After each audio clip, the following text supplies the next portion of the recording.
Today, we also continue our annual stewardship and generosity focus, highlighting the ways that St. Francis shares the grace and love of God with our community. We invite you, as we go through this season of generosity, to prayerfully consider offering your estimate of giving to respond financially to God's grace for the work we do here. But today, we get to hear a testimony from Merritt Flexman. Good morning.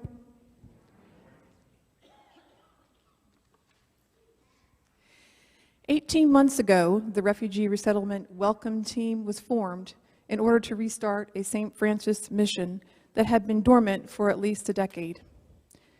This year, just as last year, I have felt a little bit intimidated by the endeavor, but when I feel unsure, I remember, I can do all things through Christ that strengthens me. Philippians 4:13. How will I do this? By God's Spirit, others are moved to support the mission or join in. We prepare together, hoping and praying that Church World Service is able to find our folks in apartments so that we can get in and set it up before they arrive.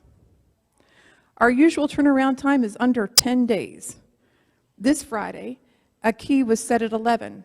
We loaded up by 3:30 and arrived in Durham to see the apartment for the first time. Today after church, we'll finish our spring efforts with the setup of our 4th apartment since March 24th. That's 18 people served this year and 12 last year from a variety of countries: Afghanistan, Colombia, Sudan, and Cameroon. Why are we doing this? People need our help. God needs our hands helping our families, as well as strangers, locally and internationally. As one of my newfound friends, Linda Hill, reflects, every day we see heartbreaking stories of families across the globe who have literally lost everything due to persecution, government conflict, violence, ethnic cleansing, and various other threats to their safety. Our hearts are moved, yet they are so far away. What can we possibly do? St. Francis UMC can act locally in a way that helps internationally.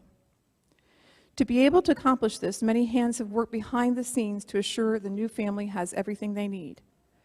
Volunteers have picked up your donated items and transferred them to storage, scoured thrift stores and online marketplaces for bargains, and done a fair share of cleaning, repairing, refinishing, laundry, and a wide range of shopping, from cleaning supplies to culturally appropriate groceries.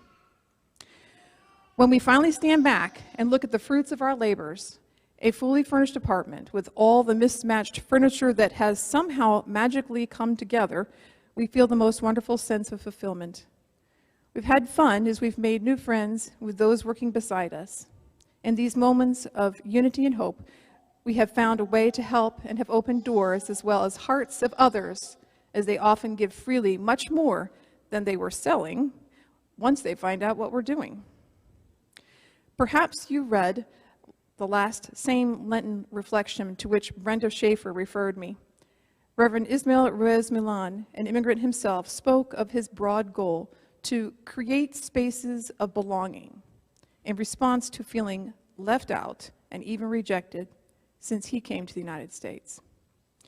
We hope that we've created a comfortable home in North Carolina where these newcomers can find belonging. The question is, will they? As it says in Romans 15:7, therefore welcome one another as Christ has welcomed you for the glory of God. With God's grace, we don't have to be perfect, and we can do more than we thought possible. I'm thankful for a team of volunteers strong in mind, spirit, and body. We are grateful to God for what we have been given and for the ability to help others. Feel free to join us. And thank you, Church, for your continued support.